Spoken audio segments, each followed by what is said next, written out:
আরে চিকু, তুমি জিতে যাচ্ছ। ইয়েস, আমার রেড কার এখনই ফিনিশিং লাইনে পৌঁছাতে যাচ্ছে। আরে শো অফ।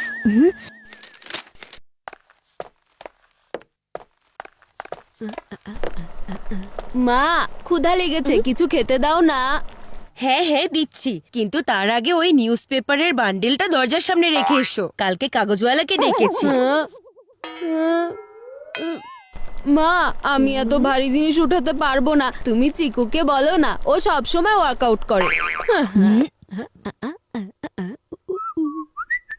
একটা কাজও করানো যায় না এই বান্টিকে দিয়ে। চিকু, তুমি এইসব নিউজ পেপারগুলো ওখানে রেখে দেবে প্লিজ। কি, এই বোঝা আমাকে উঠাতে হবে? আরে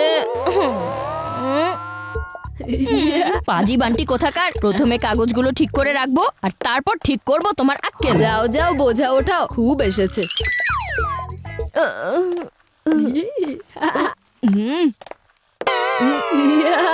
প্রতিবারই এই বান্টি অজুহাত দেখিয়ে কাজ করা থেকে বেঁচে যায় আর আমাকে ফাঁসিয়ে দেয়।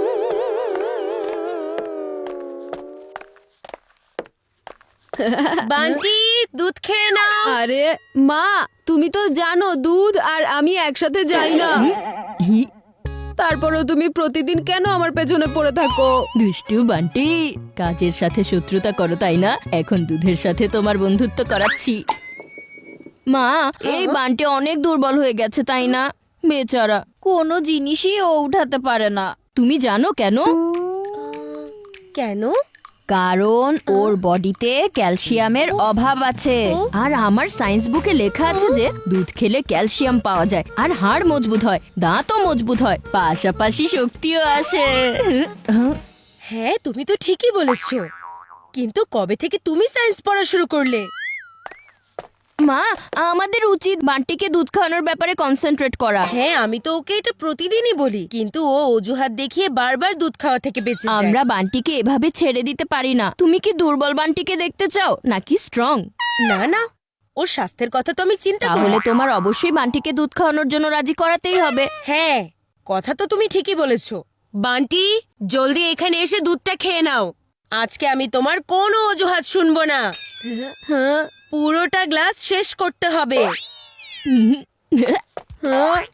মা দুধ নিয়ে চলে আসার আগে আমি টুইঙ্কেলদের বাসায় চলে যাই। কোথায় যাচ্ছ ছোট ভাই?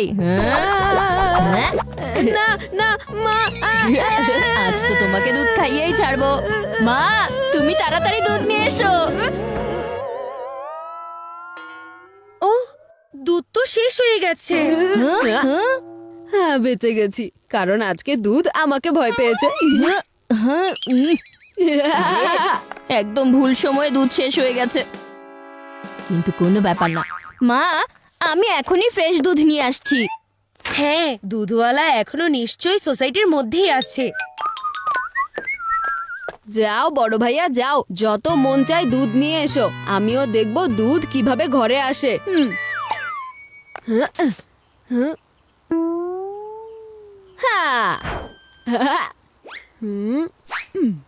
ইয়েস, এটাই সুযোগ। ওনার টায়ারের যদি হাওয়া বের করে দেই তাহলে ফ্রিতে দুধেরও এক্সিট হয়ে যাবে।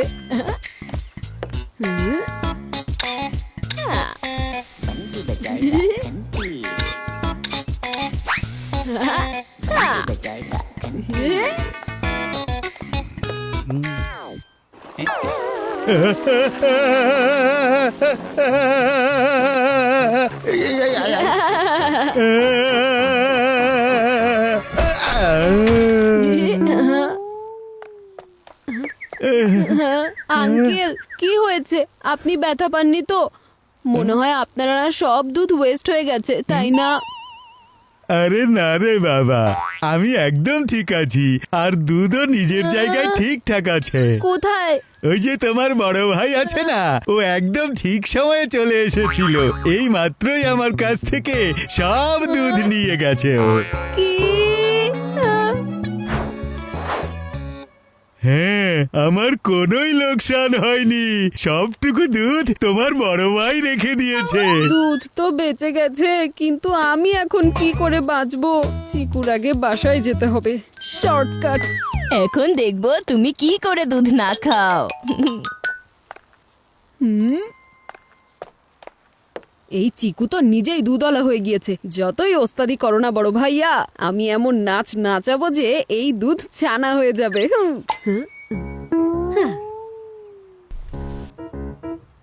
যতই পরিশ্রম করে নাও চিকু, এই দুধ আমার পর্যন্ত পৌঁছাতে পারবে না। কি চিকু, দুধ কি নিয়ে এসেছো? হ্যাঁ মা, ওখানে প্ল্যাটফর্মের উপর রেখেছি। মা, আমি ভাবছিলাম যে দুধ খেয়েই নেই, ওটা আবার নষ্ট না হয়ে যায় পরে। খারাপ? না না, একটুও না, দুধটা একদম সাদা ধবধবে পরিষ্কার।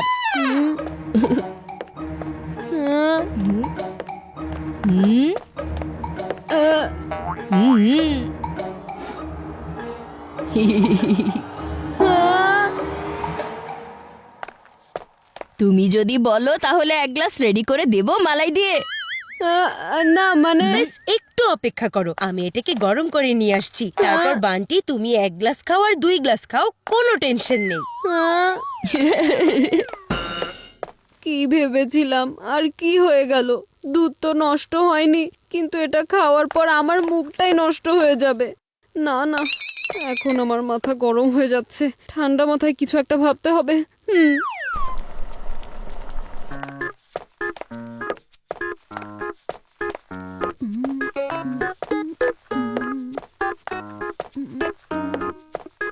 আরে এটা তুমি কি করছো? আসলে স্কুলে লেমন আর স্পুনের রেস আছে না, তাই আমি প্র্যাকটিস করছিলাম। আই মিন ফার্স্ট তো হতে হবে। হ্যাঁ, লেমন আর স্পুনে তো পুরো লেমন থাকে, কিন্তু তোমার লেমনটা তো দেখছি কাটা। এটা দিয়ে খেলা কিভাবে হবে? কাঁটা লেমন? বান্টি আবার দুধের সাথে টেম্পারিং করছে না তো? থেমে যাও, আম্পায়ার চলে এসেছে।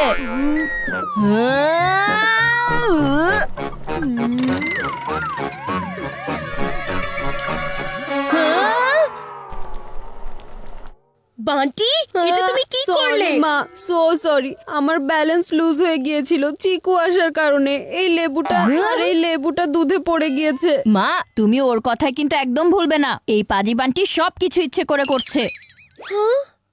যেটাই হোক, দুধ তো নষ্ট হয়ে গেছে, তাই না? অনেক কষ্ট করে আনা হয়েছিল, এখন সবটুকু দুধ ফেটে গেছে। ভালো হয়েছে। আজকে তাহলে প্রতিদিনের মতন ফোটানো দুধ না, শাহী পনির খেতে পারবো। না মানে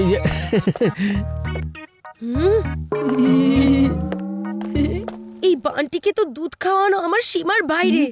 ও আমার সব পরিশ্রমের উপর পানি ঢেলে দিল। মা, কি আইডিয়া দিয়েছো! এবার পানি করবে দুধের ফিল্ডিং। তার মানে কি? বান্টি দুধ খাবে না, কিন্তু পানির তৃষ্ণা তো লাগবেই, তাই না? আর আমরা ওকে কোনোভাবেই পানি খেতে দিব না। হ্যাঁ, পানি কোথায় গেল? ফ্রিজে তো নিশ্চয়ই পানি রাখা আছে।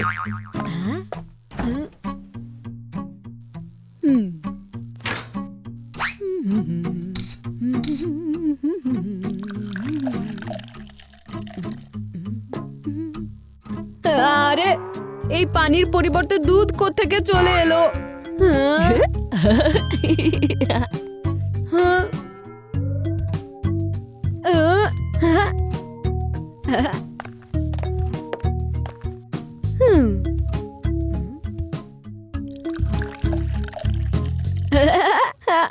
আরে এই জারেও পানির পরিবর্তে দুধ আছে।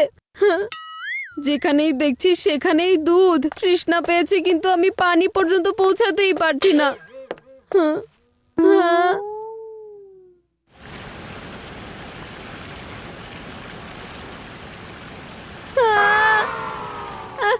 না না, আর দুধ না। না না না, আমি আর এসব দেখতে চাই না। আমাকে পানি দাও, আমাকে পানি দাও প্লিজ, আমার তৃষ্ণা পেয়েছে।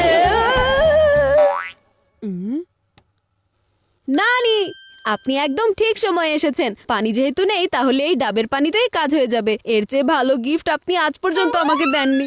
এত ভালোবাসা, কি ব্যাপার?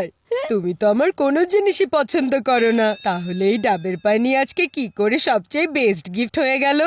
আজ তো এটাই আমার জন্য সবকিছু। হ্যাঁ হ্যাঁ ঠিক আছে, খেয়ে নাও। কিন্তু আমার কাছে স্ট্র নেই, স্ট্র এর জন্য আবার এক্সট্রা টাকা দিতে হয়। কিন্তু টাকা কি গাছে ধরে নাকি? ডোন্ট ওয়ারি নানি, আমার স্ট্রয়ের কোনো প্রয়োজনই নেই। হ্যাঁ। আচ্ছা, এই পানির টেস্ট একটু অন্যরকম মনে হচ্ছে। তোমরা সবাই হাসছো কেন? হ্যাঁ হ্যাঁ? এটা কি ডাবের পানি দুধ কিভাবে হয়ে গেল? হ্যাঁ, নানিও আমাদের প্ল্যানের সাথে ছিলেন। তুমি এমনিতেই দুধ খাচ্ছিলে না, এজন্য আমরা তোমাকে পানির জন্য তৃষ্ণার্ত রেখেছিলাম।